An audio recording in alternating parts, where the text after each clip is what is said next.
खौफनाक जंगल का वो सुनसान रास्ता जहां हुआ भूत से सामना।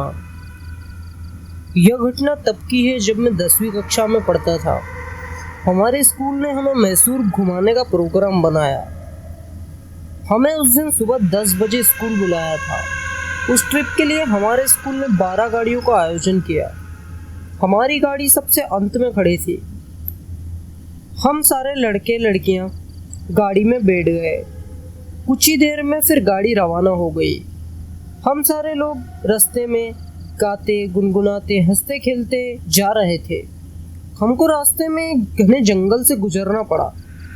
उस रास्ते पर दूर दूर तक कोई इंसानों का नामो निशान तक नहीं था।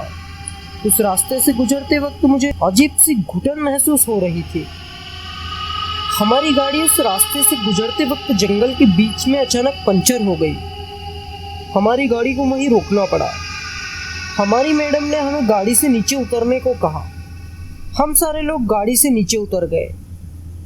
हमारी मैडम ने दूसरी गाड़ियों में बैठी मैडम को पंचर का बताया और उनको रुकने से मना किया और कहा कि पंचर में थोड़ा समय लग सकता है।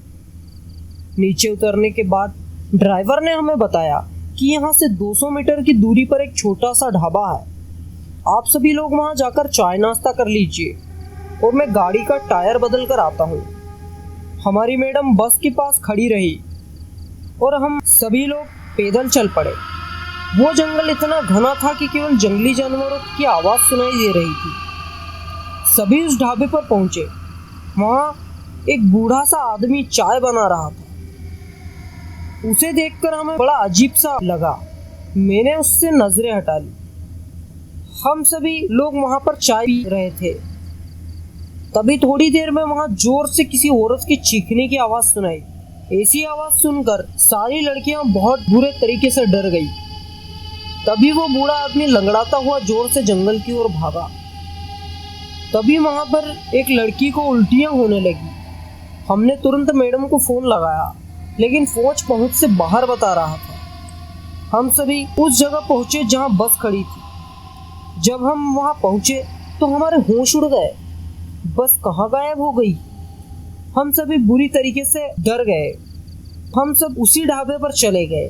वो बूढ़ा आदमी भी वापस आ गया था और उसने बताया कि अक्सर इस जंगल में ऐसी चीखें आती रहती है और मुझे जंगल में कोई नहीं मिलता। उस बूढ़े आदमी की बात सुनकर हम और ज़्यादा डर गए। तभी अचानक हमारी बस आ गई और हम सारे लोग बस में बैठ गए। हमने मैडम को पूछा कि बस कहाँ गायब हो गई थी, तो मैडम ने कहा टायर तो बदल दिया था, लेकिन डीजल भरवाने के लिए पीछे पेट्रोल पंप पर गए थे। ये सुनकर हमारी जान में जान आई।